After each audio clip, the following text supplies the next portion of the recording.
వాక్యం వైపు ధ్యానముంచండి.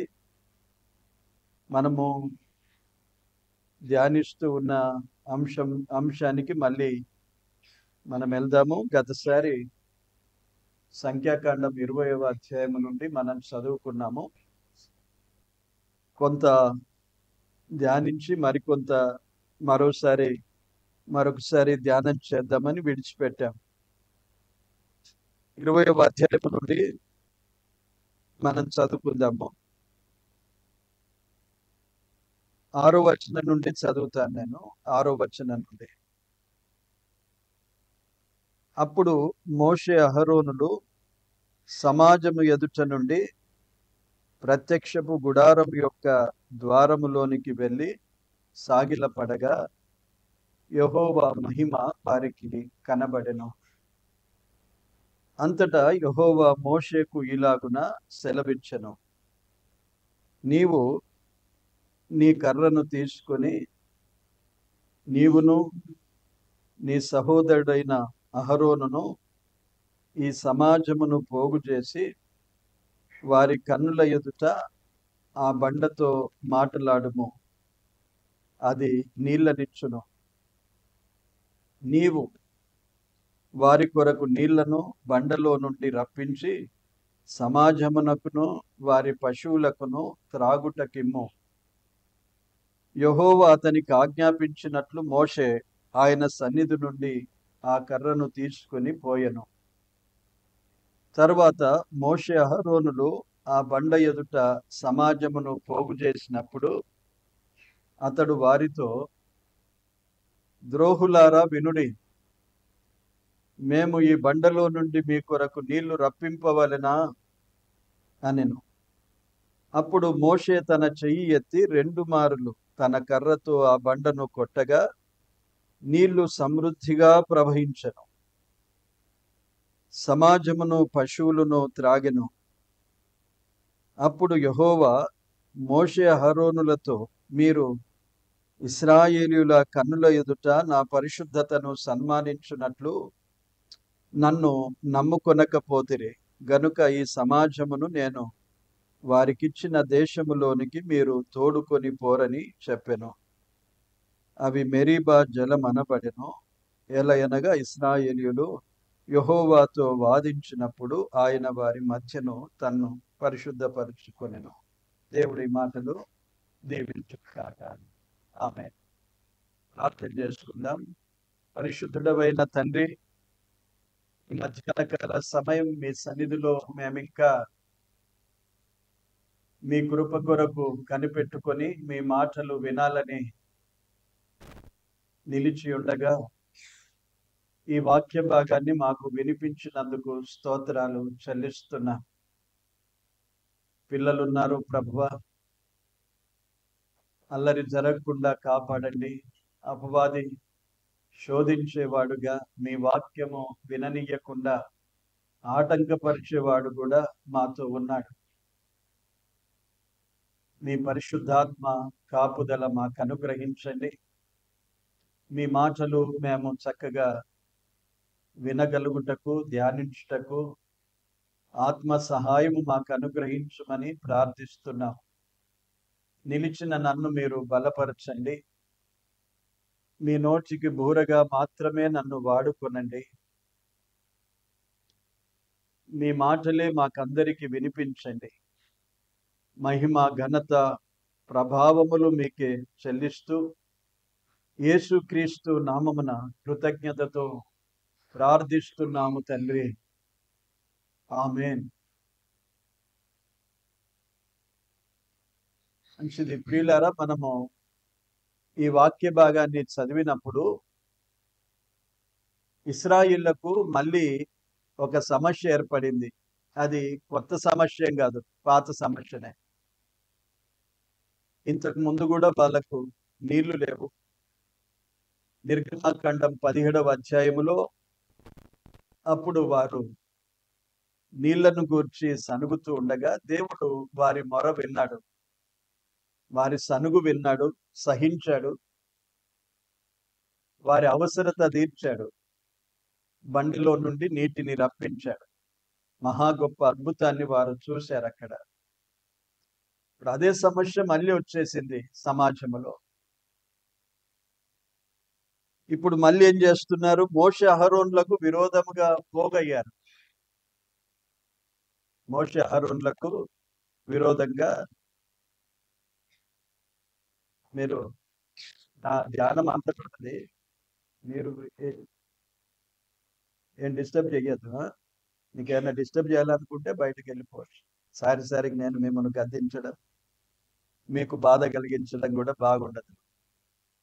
నెమ్మదిగా వినాలి. పెద్దోళ్ళు కానీ చిన్నోళ్ళు కానీ. నాకు చాలా డిస్టర్బ్ అవుతుందండి. ఒక కనెక్షన్ ప్రభుతో ఆత్మ ద్వారా ఉంటాను వాస్తవంగా. అప్పుడు ఏదైనా ఒక డిస్కనెక్ట్ అయిపోతే మళ్ళీ చక్కగా చెప్పలేము. ఇదే బోధకులు మాట్లాడేటప్పుడు వినేవారు నెమ్మదిగా వినాలి. వినలేకపోతే బయటికి వెళ్ళి వంతన చేసుకోవచ్చు. కానీ వినేవారిని విననివ్వాలి, చెప్పేవారిని చెప్పనివ్వాలి. మీకు వినలేకపోతే మీరు పర్వాలేదు, బయటికి కూర్చోవచ్చు. ఇతరులకు డిస్టర్బ్ చేయకండి, పిల్లలు కానీ పెద్దలు కానీ. మళ్ళీ ఒకసారి కనిపిస్తే నేను పేరుతో గద్దిస్తాను, బాధపడకండి. ఇప్పుడు సమాజంలో ఈ సమస్య వచ్చేసింది. సమస్య వచ్చినప్పుడు ఇప్పుడు వీరంతా మోషే అహరోనుకు విరోధంగా పోగైపోయారు. మోషే అహరోనులేమో దేవుని సన్నిధిలో సాగిల పడుతున్నారు. కొందరు ఆత్మీయులను, కొందరు శరీర సంబంధులను మనం ఇక్కడ ఆలోచన చేశాము. శరీర సంబంధులైతే ఎలా చేస్తారు? ఆత్మ సంబంధులైతే ఎలా ఉంటారు? శరీర సంబంధులేమో సనుగులు ప్రారంభిస్తారు. ప్రార్థనకు ఎక్కువగా ప్రాధాన్యత ఇచ్చిన ఆధారపడరు ప్రార్థన మీద. అల్లరి జరిగించడానికి ప్రయత్నిస్తారు. అపవాది చేత వారు వాడబడతారు. ప్రభు కార్యాలను చెడగొడతారు. అది శరీర సంబంధుల విధానం. ఆత్మ సంబంధులైతే వారు దేవుని సన్నిధిలో ప్రార్థన చేయడానికి పూనుకుంటారు. ఇంటిలో కూడా అంతే, సంసారంలో కూడా అంతే. మనం ఆత్మీయులు, ప్రభు పిల్లలమైతే ఏ సమస్య వచ్చినా ఆ సమస్యకు ప్రభు సన్నిధిలో ప్రార్థించడమే నేర్చుకోవాలి. కానీ అల్లరి జరిగించి ఒకరిని ఒకరు అనుకోవటం, ఒకరి మీదకి ఒకరు కోపపడడం, ఇవన్నీ చేసుకుంటే ప్రయోజనం ఏమో. ప్రభు కోపమే కానీ మరేమీ సాధించలేరు. మోషే అహరోను వారిని గురించి మనం ఇంత ఆలోచిస్తున్నాం. ఒకసారి ఆ విషయాన్ని చాలా వివరంగా ధ్యానించాం మనము. కనుక మళ్ళీ ఆ విషయాన్ని నేను ఎక్కువగా చెప్పదలుచుకోలే. వారు ఒక సమస్యతో మరొక సమస్యకు వెళ్ళిపోయారు. అల్లరి జరిగినప్పుడు ఎలా జరుగుతుందంటే అసలైన సమస్య మర్చిపోయి మరొక సమస్యకు దారి తీస్తారు. ఏమన్నారు అక్కడ? నీళ్లు లేవు, మొదట సనుక్కున్నారు. ఇప్పుడు అంజూరలు లేవు, గింజలు లేవు, ద్రాక్షలు లేవు అనే మాటకు వచ్చేసారు. పెద్ద ప్రమాదకరమైన పరిస్థితి అది. సరే, అది అలాగున్నది. ఆత్మీయులు దేవుని సన్నిధిలో ప్రార్థన చేస్తున్నారు. మోషే అహరోనులు సాగిలపడగా అని చూస్తాం. సాగిలపడే అలవాటు, అనుభవం మోషే కలిగి ఉన్నాడు. ఎన్నోసార్లు మనం చూస్తాం మోషే సాగిలపడడు. అందుకే అతడు సాత్వికుడు అని అనబడ్డాడు. సాత్వికుడు. భూమి మీద మోషే వంటి సాత్వికుడు లేడు. నా ఇల్లంతటిలో నమ్మకమైన వాడు అని మోషేను గురించి దేవుడు చెప్పాడు. మోషే సాగిలపడగా అహరోనులు, మోషే వీరిద్దరు సాగిలపడ్డారు. ఎక్కడికి వెళ్ళారు? ప్రత్యక్ష గుడారము దగ్గరికి వెళ్ళారు. అక్కడ మనుషుల దగ్గర సాగిలపడలేదు వారు. అక్కడ వారితో ఎంత మాట్లాడిన ప్రయోజనం లేదు. మనం ఏదేదో అనుకుంటాం, వీరిని మెప్పిద్దాం, చూపిద్దాం, మాట్లాడదాం, మనకున్న ఆత్మీయ జ్ఞానాన్ని ఉపయోగించుకుందాం, అనుభవాన్ని ఉపయోగించుకుందాం అంటే ఏమీ పనికిరాదండి. అల్లరి జరిగినప్పుడు అపవాది ఏది వినడు. అపవాది బహు బలవంతుడు. వాడు వాదిస్తాడు మనతో. వాదానికి దూరం ఉండాలి. దేవుని సన్నిధిలో ప్రార్థన మాత్రము చేయాలి. అది మనం నేర్చుకుంటున్న మోషే అహరోనుల ద్వారా. వీరు ప్రత్యక్షపు గుడారము దగ్గరకు వచ్చారు, దైవ సన్నిధికి వచ్చారు, సాగిలపడ్డారు. అప్పుడు వారికి ఏం కనిపించింది? రెండు విషయాలు ఇక్కడ జరిగాయి. దేవుని సన్నిధిలో ఎప్పుడైతే మనము ప్రార్థన చేయడానికి ఆసక్తి కలిగి ఉంటామో, పట్టుదలతో ప్రార్థన చేస్తామో, ఏ సమస్యలైనా పర్వాలేదు, వారికి వచ్చిన సమస్య పెద్దది, మనకొచ్చే సమస్యలు చిన్నగా ఉన్నా అది మనకు చాలా పెద్దగా అనిపిస్తుంది. వ్యక్తిగతంగా మనకు అనేక సమస్యలను మనం ఎదుర్కొంటాం, పర్సనల్ గా మనం ఎదుర్కొంటాం, ఎవరికి చెప్పుకోలేము. కొన్నిసార్లు మనలో మనం ఆందోళన చెందుతాం, మనకు మనమే బాధించుకుంటాం లోపల. ఇలా సంభవించింది ఎప్పుడైనా? మనకు మనమే బాధించుకుంటాం లోపల.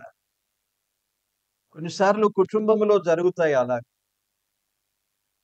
ఏది జరిగినా, వ్యక్తిగతంగా ఆంతర్యములో జరిగినా, కుటుంబంలో జరిగినా, మరొకరితో జరిగినా, అందరికి మనం సమయం ఎక్కువగా ఇవ్వకుండా దేవుని సన్నిధిలో సాగిలపడాలి, దేవుని సన్నిధానానికి రావాలి. అప్పుడు రెండు విషయాలు జరిగాయి ఇక్కడ. ఒకటి, దేవుని మహిమను వారు చూచారు. రెండవది, దేవుడు వారితో మాట్లాడాడు. రెండు విషయాలు జరుగుతాయండి. దేవుని సన్నిధిలో మనం ఊరికే ఖాళీగా వెళ్ళిపోము. నిజంగా మన హృదయంలో భారంతో మనం ప్రార్థన చేస్తే దేవుని మహిమను చూస్తాము. మార్తతో అన్నాడు, అమ్మా, నీవు నమ్మిన ఎడల దేవుని మహిమను చూస్తావన్నాడు. నమ్మకంతో దేవుని సన్నిధిలో ప్రార్థన చేసేది మనము ఆలోచన చేయాలి. మనం ప్రార్థన చేస్తూ ఉంటాం, నమ్మకంతో చేయాలి. కొంత మార్పు చెందాలి మన ప్రార్థనలో. ఊరికే ప్రార్థన చేయడం మంచిది, ప్రార్థన చేయొద్దని అనడం లేదు. ఏ విధంగానైనా ప్రార్థనకు మోకరించండి, ప్రార్థించండి. ఆ ప్రార్థనలో నమ్మకము అనేది కలిగి ఉంటే దేవుని మహిమను చూడగలుగుతాం. దేవుని మహిమను చూస్తామా? దేవుని మహిమ మోషే అహరోనులకు కనబడింది. ఆ కనబడిన మహిమ ఇతరులకు కూడా కనబడి ఉండొచ్చు. ప్రత్యక్షపు గుడారం మీద దేవుని యొక్క మేఘము నిలిచి ఉంటుంది. ఆ తర్వాత దేవుడు వారితో మాట్లాడాడు, మోషేతో మాట్లాడాడు. దేవుడు మాట్లాడతాడు. ఎలా మాట్లాడతాడు? కలలో మాట్లాడతాడా? ఎదురుగా ఒక వ్యక్తిలాగా నిలిచి మాట్లాడతాడా? దర్శనం ఇస్తాడా? దేవుని మాట్లాడే విధానాలు నానా విధాలుగా మాట్లాడగలిగిన దేవుడు ఈ విధంగానే మాట్లాడతాడు అని చెప్పజాలకపోయినా, దేవుని మాటలన్నీ పరిశుద్ధ గ్రంథములో మనకు సంపూర్తిగా వినిపించాడు. ఈరోజు దేవుని వాక్యమే మనతో మాట్లాడుతుంది. ఆంతర్యములో ఉన్న పరిశుద్ధాత్ముడు ఒక ఆదరణ కలిగించవచ్చు మనకు. No doubt at all. మన లోపల ఏదో ఒక విధమైన ఆదరణ కలిగిస్తాడు. నేను అనేక సార్లు ఇలాంటి అనుభవాన్ని పొందాను. నేను ప్రార్థించినప్పుడు ఒక ఆదరణ దేవుడిస్తాడు లోపల నుండి. మనకు లేని తలంపులతో, మనం ఊహించని ఆదరణ దేవుడు తన మాటలతో ఆదరిస్తాడు. అది ఒకరికి చెప్పుకున్న వారు గ్రహించలేని ఆదరణ మనం పొందుతాడు. అది సరిపోతుంది మనకి. మన సమస్య తీరడం మనకి ఇంపార్టెంట్, గాని ఒకరు అంగీకరించారా లేదా అనేది మనకు దానితో పని లేదు. మోషేతో మాట్లాడాడు, దేవుని మహిమను కనుపరిచాడు. గొప్ప ఆదరణ పొంది ఉంటాడు మోషే, అహరోను. ఒకవైపేమో వారు చాలా బాధిస్తున్నారు, తిరుగుబాటు చేస్తున్నారు, విరోధంగా పోగయ్యారు. ఏం చేయాలనేది మోషే అహరోనులకు తెలియకుండా ఉన్నది. ఇంతమందికి మళ్ళీ నీళ్లు ఎలా తీసుకొని రావాలి? ఒకప్పుడు దేవుడు చేసిన సహాయాన్ని మర్చిపోలేదు. దేవుని యొక్క అద్భుతమైన సన్నిధి వారు అనుభవించారు. మన జీవితాల్లో కూడా దేవుడు ఎన్నోసార్లు మనకు సహాయం చేస్తాడు. చేసిన వాటిని మరవద్దు. ఇలాంటి సమస్యలు ఎన్నిసార్లు రాలేవు మనకు. మరొకసారి సమస్య వచ్చేది కొంత కఠినంగా ఉండొచ్చు సమస్య, కానీ దేవుడు చేసిన దాన్ని జ్ఞాపకం ఉంచుకోవాలి, మర్చిపోవద్దు. దావీదు 103వ కీర్తన రాశాడు, నా ప్రాణమా యెహోవాను సన్నుతించుము, ఆయన చేసిన ఉపకారములలో దేనిని మరవకుము అన్నాడు. మర్చిపోయే అవకాశం ఎక్కువగా ఉంటుంది మనకు. సమస్య ఉన్నప్పుడు చాలా శ్రద్ధగా దాని మీద మనం ఎంతో బాధతో దాన్ని కలిగి ఉంటాము. తీరిన తర్వాత మర్చిపోతాం. ఎవరు తీర్చారు, ఎలా తీరింది అనేది కూడా మర్చిపోతాం. కొన్నిసార్లు నేనే తీర్చుకున్నాను అనుకుంటా. అనుకోమా, నేను ఇట్లా చేశాను, అట్లా చేశాను కాబట్టి అందులో నుండి బయటకు వచ్చేసాను అనుకుంటా. దేవుడు నాకు సహాయపడ్డాడు, దేవుని కృప నేను పొందాను అనుకోవడం చాలా గొప్ప సంగతి. అదే అనుకోవాలి. ఒకవేళ నీ సమస్యలు నీవు తీర్చుకోగలిగితే నీకు పోరాటం ఎందుకు, నీకు దిగులు ఎందుకు, భయం ఎందుకు? తీర్చుకోలేము మనము. దేవుడే మనకు సహాయకుడు. ఆపత్కాలములలో దగిన సహాయకుడు ఆయన. 46వ కీర్తనలో ఉన్నది. ఆపత్కాలములలో నమ్ముకొనదగిన సహాయకుడు ఆయన. ఆయనే మనకు సహాయం చేస్తాడు. ఆయన మనతో ఉన్నాడు, మనలో ఉన్నాడు.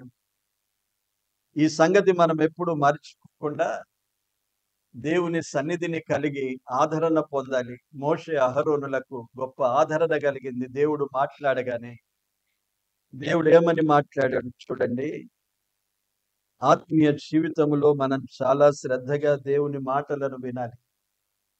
విన్నవారము వాటిని అనుసరించాలి. లేకపోతే చాలా పొరపాటు జరుగుతుంది. ఆత్మీయులైనా నష్టపోతాం మనం. దేవుని మాటలను నిర్లక్ష్యం చేయకూడదు. ఇక్కడ అదే నేర్చుకుందాం మనం ఇప్పుడు. మోషే అహరోనులు గొప్పవారు. దేవుని సన్నిధిలో సాగిలపడ్డారు. కానీ ఒక మాట చదివారు చూడండి, అది ఎంత బాధకరంగా ఉన్నది. 12వ వచనంలో, నన్ను నమ్ముకొనకపోతిరి గనుక అన్నాడు. వీరు మోకరించారు, ప్రార్థన చేశారు, సాగిలపడ్డారు, దేవుని మహిమను చూశారు, దేవుడు వారితో మాట్లాడాడు, దేవుడు చేయవలసిన కార్యాన్ని జరిగించాడు. కానీ వారికి ఫలితం ఏం దక్కింది? మీరు నన్ను నమ్మకపోతిరి గనుక ఈ సమాజమును నేను వారికిచ్చిన దేశములోనికి మీరు తోడుకొని పోరని చెప్పెను. ఎంత కఠినమైన మాట వారికి తెలియజేశాడు. ఎంత ఆదరణ పొందాడో ఆ మహిమను చూచి దేవుడు మాట్లాడడం విని ఆఖరిలో ఏమైపోయింది? అంత బాధ, అంత వేదన, అంత దుఃఖము కలిగింది. కారణం ఏంటంటే మనం ఆలోచన చేద్దాం. మోషే ముమ్మారు వేడుకున్నానన్నాడు. ద్వితీయోపదేశ కాండానికి వస్తే, రెండవసారి ద్వితీయోపదేశ కాండానికి మనం వెళ్తాం తర్వాత. ప్రజలందరి ఎదుట రెండవసారి మళ్ళీ ఉపదేశించాడు మోషే. అప్పుడు వారికి జ్ఞాపకం చేశాడు, ఇలా ఇలా జరిగింది. నేను దేవుని సన్నిధిలో ఎన్నోసార్లు పెడుకున్నాను, కానీ ఆ మాట తీయకన్నాడు దేవుడు నాకు. ఏ మాట? ఆ దేశాన్ని నన్ను నడిపించు దేవా అని ప్రార్థన చేశాడు అనేకసార్లు. ఈ సందర్భాన్ని బట్టి పోగొట్టుకున్న భాగ్యం అది. పోగొట్టుకున్న భాగ్యం. ఆత్మీయ జీవితంలో దేవుని యొక్క కృపను, దేవుడు అనుగ్రహించిన భాగ్యాన్ని పోగొట్టుకోవడానికి కారణం ఇక్కడ మనం గ్రహిస్తాం. దేవుడు మన జీవితాల్లో కూడా తన కృపను అనుగ్రహిస్తాడు. కానీ మన మాటలు, దేవుని మాటలను మనము వినకుండా, ఆయనను నమ్ముకోకుండా, ఆయన మీద ఆధారపడకుండా జీవిస్తే ఎంత ప్రమాదమో ఇక్కడ మనము తెలుసుకుందాం. మోషేతో మాట్లాడి ఏం చెప్పాడు చూడండి.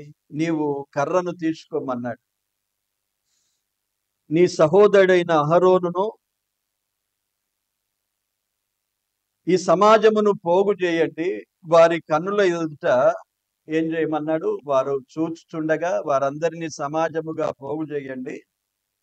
వారు చూచుచుండగా నీవు ఈ బండతో మాట్లాడము అన్నాడు.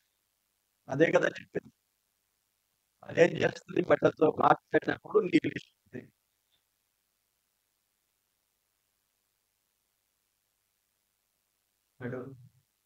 నీవు అన్నాడు, మీరు అనలేదు. ఒక మాట అట ఆలోచనలో నీవు వారి కొరకు నీళ్లను బండలో నుండి రప్పించి సమాజమునకును వారి పశువులకును త్రాగుటకు ఇమ్ము అన్నాడు. నీవు ఇయ్యాలి అన్నాడు.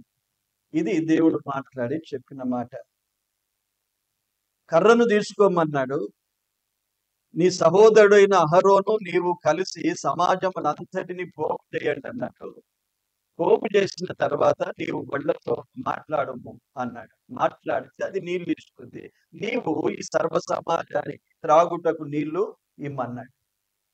అది మోషేకు చెప్పిన మాట. చాలా బాగున్నది కదా, చాలా సింపుల్ గా ఉన్నది.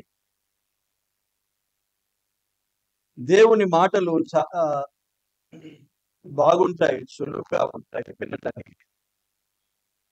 మనం ధ్యానం ఉంచాలి. దేవుని వాక్యము చాలా శ్రేష్టమైనది. దేవుని వాక్యాన్ని, దేవుని వాక్యం అంటే దేవుని మాటలే. దేవుని మాటలు, దేవుని వాక్యాన్ని మనం విన్నప్పుడు శ్రద్ధగా వినాలి. మోషే శ్రద్ధగా వినుంటాడు. ఒక 2 మాటలు చెప్పాడు కదా, ఎక్కువ చెప్పలేదు. పెద్ద ప్రసంగం ఏం చేయలేదు అక్కడ. మోషేకు జ్ఞాపకం ఉన్నదో లేదో అనుకోవడానికి ఒక్క వచనం, ఒక్క మాట విన్నాడు, శ్రద్ధగా విన్నాడు. కానీ మోషే చేసింది ఏంటో మనం ఆలోచన చేద్దాం. చూడండి, మోషే మొదటి మాట కర్ర తీసుకున్నాడు. ఆ మాట మంచిదే, కర్ర తీసుకున్నాడు. 9వ వచనంలో యెహోవా అతనికి ఆజ్ఞాపించినట్లు మోషే ఆయన సన్నిధి నుండి ఆ కర్రను తీసుకున్నాడు. తర్వాత మోషే అహరోనులు ఆ బండ ఎదుట సమాజమును పోగు చేశారు కదా, దేవుడు చెప్పినట్లుగా చేశారు. 2 స్టెప్లు అయిపోయినాయి, చక్కగా చేశారు, కొంత మట్టుకు చేశారు. ఇప్పుడు ఏం చేస్తున్నారు చూడండి.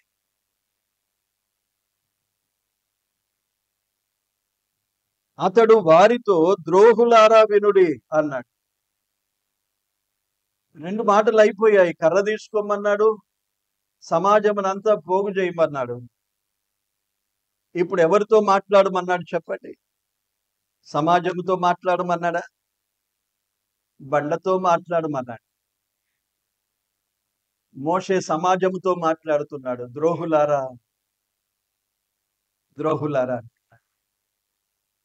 ఎందుకు ఇలాంటి మనసు వచ్చింది అని ఆలోచన చేస్తే, మోషేకు సడన్ గా ఎందుకు ఇలాంటి ఆలోచన వచ్చేసింది? చూడండి, మనం మనుషులమే, మోషే కూడా మనిషే కదా. మోషే కూడా గొప్ప వ్యక్తి. ఆయన వ్యక్తిత్వము చాలా గొప్పది, ఆయన మనస్తత్వము చాలా గొప్పది. మోషే ఎలాంటి వాడు? సాత్వికుడు, నమ్మకమైన వాడు, సకల విద్య ప్రవీణుడు. ఆయన ఇంతటి వాడు ఈ మాట ఎలా మాట్లాడగలిగాడు? ద్రోహులారా వినుడి అన్నాడు. ఎన్నోసార్లు వారికు సాగిలపడ్డాడు, ఎన్నోసార్లు వారి ఎదుట ఇలా సాగిలపడ్డాడు. 16వ అధ్యాయంలో వారు తిరుగుబడి చేసినప్పుడు సాగిలపడ్డాడు వారి ఎదుట. ఇలాగ చేయకండి, మీరు నష్టపోతారు. అలాంటి వాడు ఇప్పుడు ద్రోహులారా వినుడి అంటే ఒకటి దేవుని మాటను నిర్లక్ష్య పెట్టాడు. మాట్లాడకూడదు, ఎవరితో మాట్లాడకూడదు అన్నాడో వారితోనే మాట్లాడుతున్నాడు. వారితో మాట్లాడక ఎవరితో మాట్లాడమన్నాడు? బండతో మాట్లాడమన్నాడు. కానీ సమాజముతో మాట్లాడుతున్నాడు. సమాజముతో మాట్లాడినా ఎలా మాట్లాడుతున్నాడు? కోపంతో మాట్లాడుతున్నాడు. ఊరికే ద్రోహులారా అన్నాడు. ద్రోహి అంటే దేవుని దృష్టిలో చాలా పెద్ద నేరంగా కనిపిస్తుందండి. ద్రోహి అంటే ఈ రోజు కూడా మనము ద్రోహులారా అనే మాట తక్కువ చేసుకోవాలి. ఎప్పుడైనా అనుకోకుండా వస్తే మెల్లమెల్లగా తగ్గించుకోవాలి. ద్రోహి అంటే ఏం జరుగుతుందో చూడండి. మత్తయి సువార్త 5వ అధ్యాయం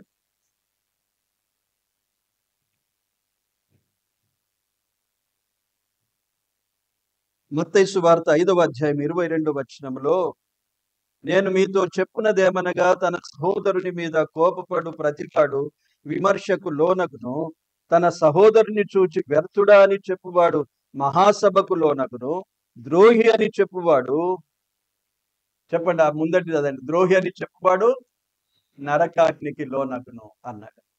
ఇప్పుడు రెండు మాటలు, వ్యర్థుడా అనే మాట, ద్రోహి అనే మాట ఎక్కడి నుండి ఎప్పుడు వస్తుందంటే కోపపడువాడు అన్నాడు.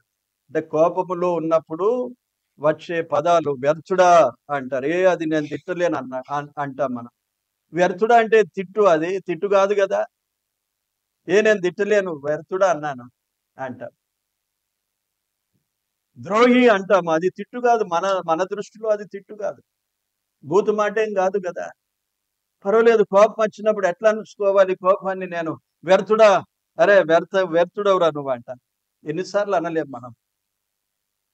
ద్రోహి అని మాట్లాడుట నరకాగ్నికి లోనగును అన్నాడు. వ్యర్థుడా అని చెప్పేవాడు విమర్శకు లోనైతాడు, మహాసభకు లోనైతాడంటే విమర్శకు లోనైతాడు. అందుకే మాటలను గురించి కూడా ప్రభు చాలా పర్టికులర్గా చెప్పాడు. నీవు మాట్లాడే ప్రతి మాట విమర్శకు వస్తుంది. మత్తయి సువార్త 12వ అధ్యాయంలోనే ఒక వచనాన్ని చూపించి ఇక ముందుకు వెళ్ళిపోదా అక్కడికి. 36వ వచనం చూడండి. నేను మీతో చెప్పున్నదేమనగా, మనుషులు పలుకు వ్యర్థమైన ప్రతి మాటను గూర్చి విమర్శ దినమున లెక్క చెప్పవలసి ఉండును. నీ మాటను బట్టి నీతిమంతుడవని తీర్పు నొందుదువు, నీ మాటలను బట్టి అపరాధివని తీర్పు నొందుదువు అన్నాడు. మనం ఏమైనా మాట్లాడొచ్చునా చెప్పండి, ఏమైనా మాట్లాడొచ్చునా? దేవుని పిల్లలం కనుక పర్వాలేదు, ఏం మాట్లాడినా పర్వాలేదు, దేవుడు క్షమిస్తాడు, దేవుడు క్షమిస్తాడు, రక్షణ ఎటుపోదు, ఇవన్నీ మనకు తెలిసినవే. రక్షణ ఎటుపోదు, ఒక మాట తిడితే ఎటుపోతుంది రక్షణ? ఒక్క మాటలో నా రక్షణ పోతుందా? అది నిత్య రక్షణ. ఏం జరుగుతుంది? మళ్ళీ నేను ప్రార్థన చేస్తాను దేవుని సన్నిధిలో, అయ్యో తప్పైంది ప్రభువా అని ఒప్పుకుంటాను నేను. ఈ ధీమాతో ఎంతమంది ఉంటారు చెప్పండి? చాలా ప్రమాదం. మోషే అహరోనుల ఈ సందర్భంలో చూడండి, ద్రోహులారా వినుడి అన్నాడు. ఆ ఒక్క మాట చాలా ప్రమాదకరంగా మారిపోయింది. రెండవది అన్నాడు చూడండి 10వ వచనములో, మేము ఈ బండలో నుండి మీ కొరకు నీళ్లు రప్పింపవలెనా అన్నాడు. మేము ఈ బండలో నుండి నీళ్లు రప్పించాలా అని బహుశా ఈ మాట చాలా గట్టిగా మాట్లాడి ఉంటాడు కదా. ఈ పదాలే, ఈ వచనమే మనకు మనం చదివేటప్పుడే, చెప్పేటప్పుడే నేనే గట్టిగా మాట్లాడుతున్నాను. కానీ తాను మాట్లాడినప్పుడు ఇంకెంత గట్టిగా మాట్లాడి ఉండొచ్చు. ఇది కోపంలో నుండి వచ్చిన మాట. ఇది కోపంలో నుండి చాలా మెల్లగా మాట్లాడతావా? కోపగిస్తే మెల్లమెల్లగా మారుతాను. మెల్లగా మాట్లాడు. కోపం వస్తే మెల్లగా మాట్లాడతామా? అరుస్తాం మనము. ఎవరమైనా ఆ కోపములో ఎంత గట్టిగా మాట్లాడుండొచ్చు, సర్వ సమాజం వింటూ ఉన్నది.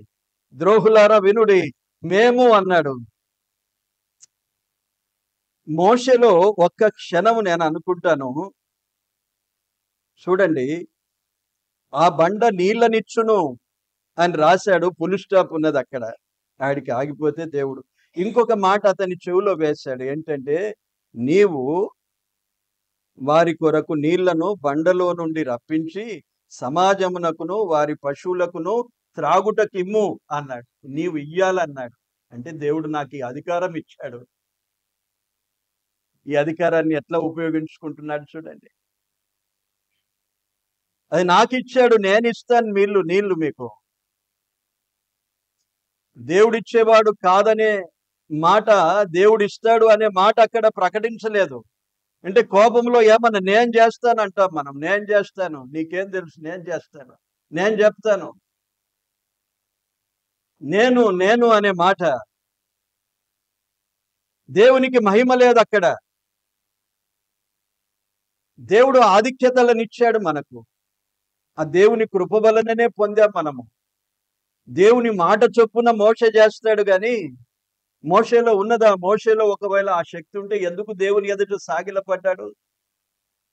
ఆ బండలో నుండి నీళ్లు వాళ్ళకు ఇప్పించగలిగితే ఎందుకు దేవుని సన్నిధిలో మొరపెట్టాడు చెప్పండి? మోషే చేయలేడు. కానీ ఎలాగూ మనసు వచ్చేసింది, ఉప్పొంగిపోయింది మనసు. దేవుని మహిమను చూచాడు, మాటలు విన్నాడు. ఒక విధమైన ఆవేశము, ఒక విధమైన ఉప్పొంగుతనం, లోపల అతిశయం.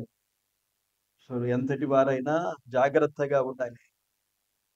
దేవుడు మనకిచ్చిన కృపను బట్టి మనం ఎప్పుడు అతిశయించకూడదు. కనుక అక్కడ తన హృదయములో ఇలాగున్నది, దేవుడు నాకు ఈ అధికారాన్ని ఇచ్చాడు, ఇప్పుడు చూడు వీరి ముందర ఎలా చేస్తాను నేను అని వారికే సవాల్ చేస్తుంది. నేను చేసి చూపించాలా, మేము చేసి చూపించాలా అన్నాడు.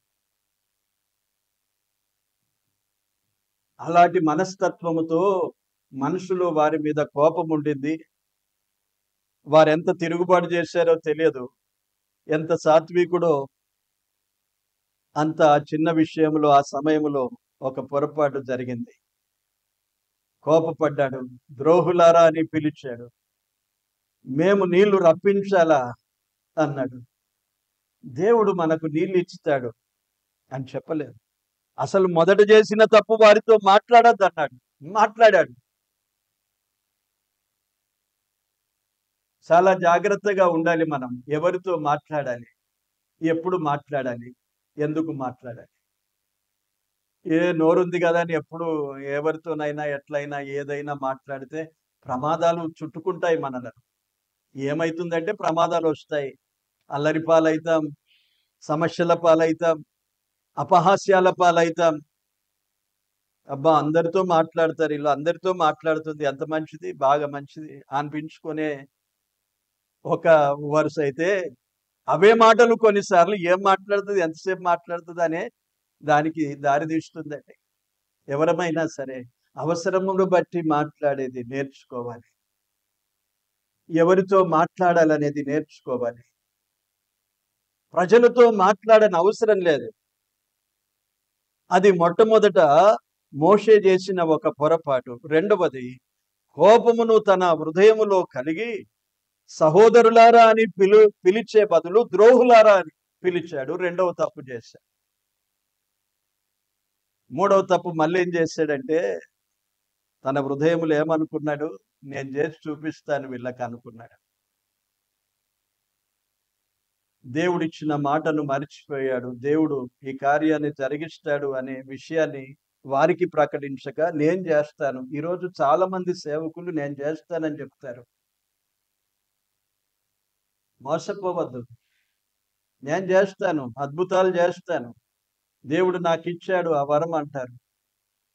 నీవు చేయడానికి దేవుని ఆజ్ఞ లేకపోతే ఎవడు ఏమి చేయలేడు.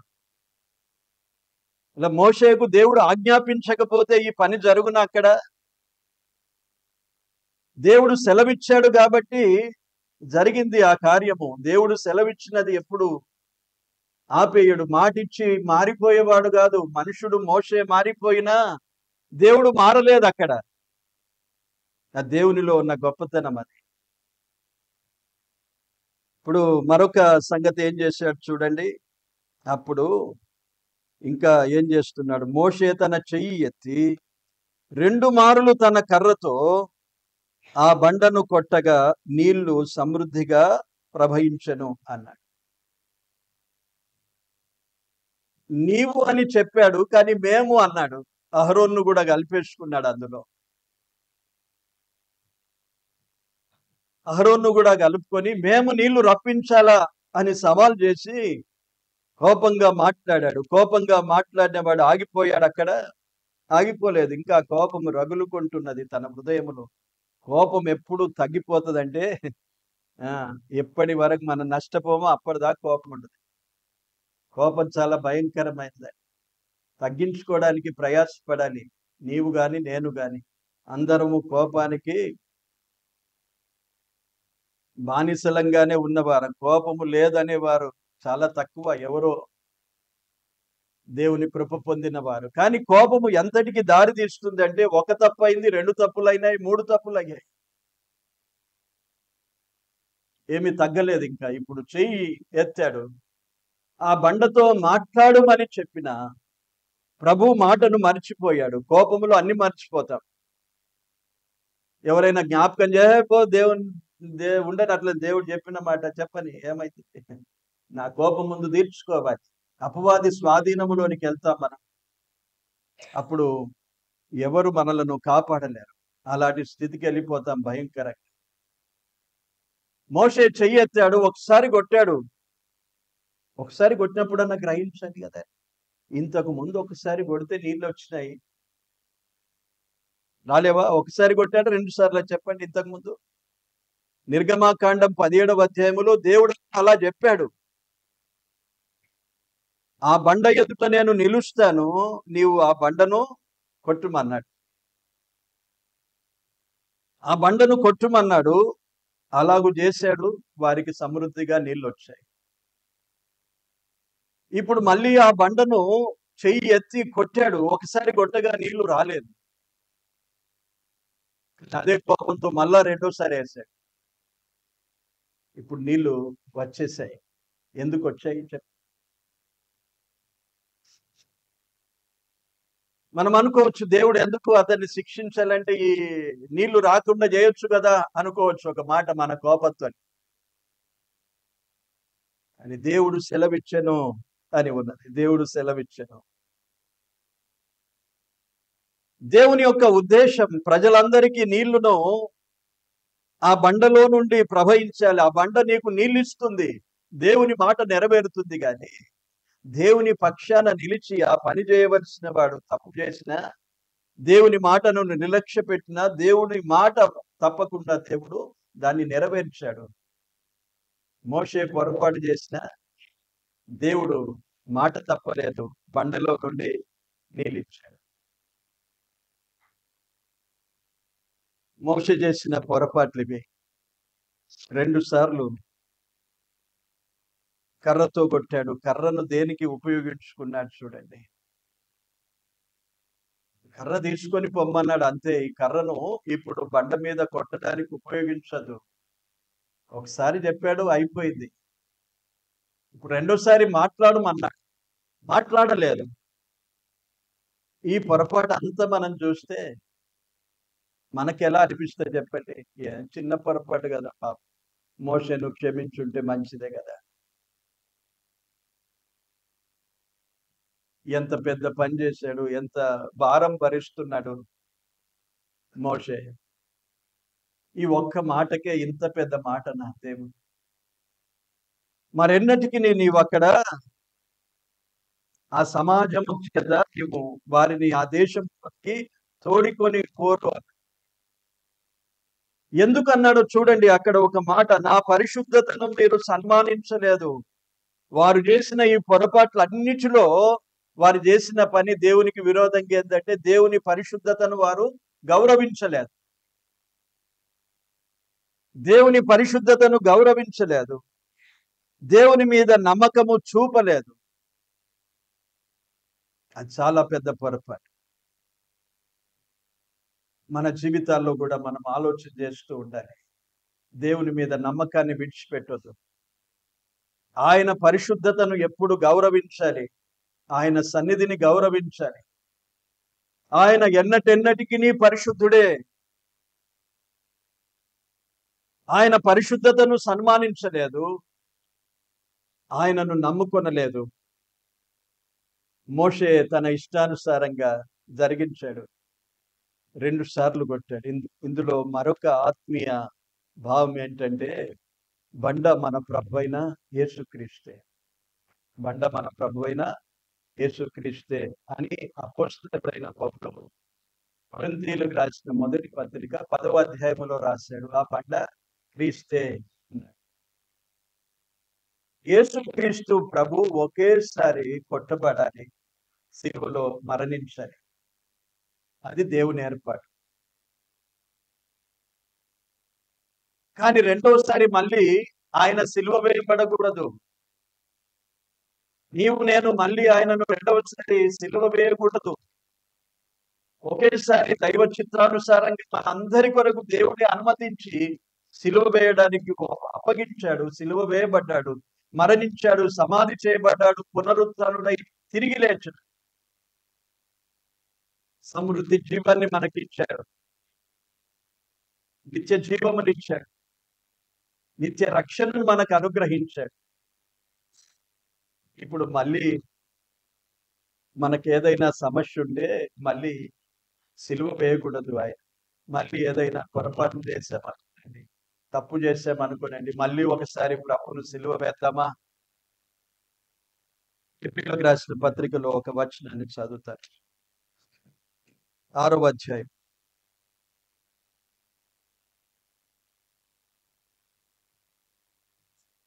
ఎబ్రీయులకు రాసిన పత్రిక 6వ అధ్యాయం 6వ వచనం. దేవుని దివ్య వాక్యమును రాబో యుగ సంబంధమైన శక్తుల ప్రభావంను అనుభవించిన తర్వాత తప్పిపోయిన వారు ఎవరు మళ్ళీ సిలువ వేస్తారు? తప్పిపోయిన వారు తమ విషయంలో దేవుని కుమారుని మరలా సిలువ వేయుచు బాహాటముగా ఆయనను అవమానపరచుచున్నారు గనుక మారు మనసు పొందునట్లు అట్టి వారిని మరలా నూతన పరచుట అసాధ్యము అని రాశాడు. దేవుడే చెప్తున్న వారి అసాధ్యమేక వారిని మనసు మార్చడానికి రెండవసారి మరలా సిలువ వేసుకున్నారు అన్నాడు. తిరుగుబాటు ఎవరు? తప్పిపోయిన వారు. తప్పిపోతే మళ్ళీ సిలువ వేయబడదు. తప్పిపోతే మళ్ళీ దేవుణ్ణి మన కొరకు ప్రభును సిలువ మీద వేలాడదీయలే. ఒక్కసారే ఎబ్రీయులకు రాసిన పత్రిక 10వ అధ్యాయం 10వ వచనంలో ఒక్కసారే అర్పించబడ్డాడు. ఒక్కసారే అర్పించబడ్డాడు. 12వ వచనం 9వ అధ్యాయములో ఒక్కసారే పరిశుద్ధ స్థలములో ప్రవేశించాడు. 10వ అధ్యాయం 10వ వచనములో ఒక్కసారే అర్పింపబడ్డాడు. 12వ వచనములో ఒక్క బలినే అర్పించాడు. ఒక్కసారే. ఆనాడు బండ కూడా ఒకేసారి కొట్టబడాలి. దేవుని ఏర్పాటు. ఆ బండను మన ప్రభు అయిన యేసుక్రీస్తుకు సూచనగా ఉంచాడు అక్కడ. రాబోయే దినాల్లో సర్వ మానవాళి కొరకు ఒకేసారి కొట్టబడి కల్వరిలో సిలువ మీద బలియాగము కాబోతున్న ప్రభు అయిన యేసుక్రీస్తును ఆనాడే చూపించాడు. ఆ తరువాత 1000 సంవత్సరాల తర్వాత ప్రభు అయిన యేసుక్రీస్తు సిలువ వేయబడ్డాడు.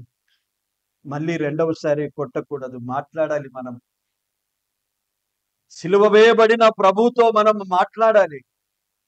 తప్పిపోయామా? ఇప్పుడు మాట్లాడాలి. సమస్యల్లో శోధనలో చిక్కుకున్నామా? మాట్లాడాలి. ఇప్పుడు నీళ్లు లేవని మళ్ళీ బండను కొట్టకూడదు. అది మోషేకు ఆజ్ఞాపించాడు. మోషే మరిచిపోయి కొట్టాడు. దాని ఫలితం తాను వెళ్ళవలసిన ఆ దేశానికి వెళ్ళలేకపోయాడు. నాయకత్వం పోయింది, దేశం పోయింది, అన్ని పోయాయి. ఈరోజు మనం కూడా మన ప్రభు నమ్మదగిన వాడు, మాట్లాడమన్నాడు. ఏదైనా తప్పిదములో చిక్కుకున్నారా? ఏదైనా పొరపాట్లలో, మళ్ళీ ఏదైనా సమస్యలో, ఏదైనా శోధనలో చిక్కిపోయారా? మళ్ళీ ప్రభువును సిలువ వేయడానికి మనం ఇష్టపడదు. ప్రభు దగ్గర మాట్లాడాలి. చూడండి, ఒక ఆదరణ ఉన్నది. యోహాను రాసిన మొదటి పత్రిక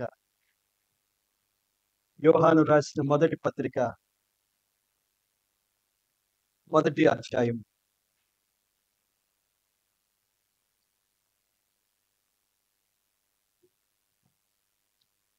2వ వచనం చూడండి. 2వ అధ్యాయము 1వ వచనం. నా చిన్న పిల్లలారా, మీరు పాపము చేయకుండుటకై ఈ సంగతులను మీకు వ్రాయిచున్నాను. ఎవడైనను పాపము చేసిన ఎడల నీతిమంతుడైన యేసుక్రీస్తు అను ఉత్తరవాది తండ్రి యొద్ద ఉన్నాడు. ఆయనే మన పాపములకు శాంతికరమై ఉన్నాడు. మన పాపములకు మాత్రమే కాదు, సర్వలోకమునకును శాంతికరమై ఉన్నాడు అన్నాడు. ఎవరికి చెప్తున్నాడు? చిన్నపిల్లలారా, మనకు అన్నాడు, లోకానికి అన్నాడు. 9వ వచనం 1వ అధ్యాయంలో చూడండి. మన పాపములను మనము ఒప్పుకొనిన ఎడల ఆయన నమ్మదగిన వాడును, నీతిమంతుడును గనుక ఆయన మన పాపములను క్షమించి సమస్త దుర్నీతి నుండి మనలను పవిత్రులనుగా చేయును అన్నాడు. ఇప్పుడు మాట్లాడాలి, ప్రభు సన్నిధిలో వేడుకోవాలి. మళ్ళీ ఆయన మన కొరకు సిలువ వేయబడాడు. మోషే అలాగు చేసి నష్టపోయాడు.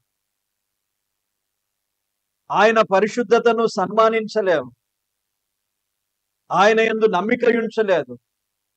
కనుక దేవుడు వారిని ఇద్దరిని ఆ అధ్యాయములోనే ఆఖరి భాగములో అహరోన్ను ఆ పిస్గా కొండ మీద తన సన్నిధికి చేర్చుకుంటాడు. తర్వాత మోషేను కూడా దేవుని సన్నిధికి చేర్చుకుంటాడు. ఎంత ప్రమాదం జరిగింది అంతలో. పెద్ద సమస్య అనుకుని దాన్ని తీర్చబోతే వారి మీదకే ప్రమాదం వచ్చేసింది. ఆత్మీయుల మీదకి కూడా ప్రమాదం రాకుండా కాపాడుకోవాలి. శరీర సంబంధులు అలా చేసిన ఆత్మీయమైన మనము దేవుని సన్నిధిలో సాగిలపడేవారు, మోకరించేవారు, ప్రార్థించేవారు, ఆయన మహిమను కనుగొనేవారు, ఆయన మాటలు వినే మనము ఆయన మాటలను శ్రద్ధగా వినాలి, శ్రద్ధగా జరిగించాలి. ఈ విషయాలను జ్ఞాపకం ఉంచుకోండి. చాలా మాట్లాడుతూ పోతే ఇంకా ఎన్నో విషయాలు ప్రభు జ్ఞాపకం చేస్తూ ఉంటాడు, కానీ సమయం లేదు మనకు. ముందు ముందు దినాల్లో ఇంకా ప్రభు మనతో మాట్లాడిన కొలది మనము గ్రహించుదాం.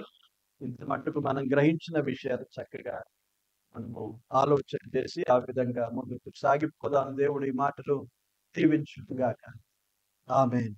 ప్రార్థన చేసుకుందాం. పరిశుద్ధుడమైన తండ్రి, మీకు స్తోత్రాలు, వందనాలు చెల్లిస్తున్నాము దేవా. సంఖ్యాకాండం 20వ అధ్యాయం నుండి శ్రేష్టమైన పాఠాలను మాకు నేర్పిస్తున్నావు. వాటన్నిటినీ గ్రహించిన వారమై మమ్మను మేము సరిచేసుకుంటూ చక్కపరుచుకుంటూ మీకు అనుకూలంగా జీవిస్తూ మిమ్మను మహిమపరిచే విధంగా మమ్మను నడిపించమని ప్రార్థిస్తున్నాం. అందరిని దీవించండి.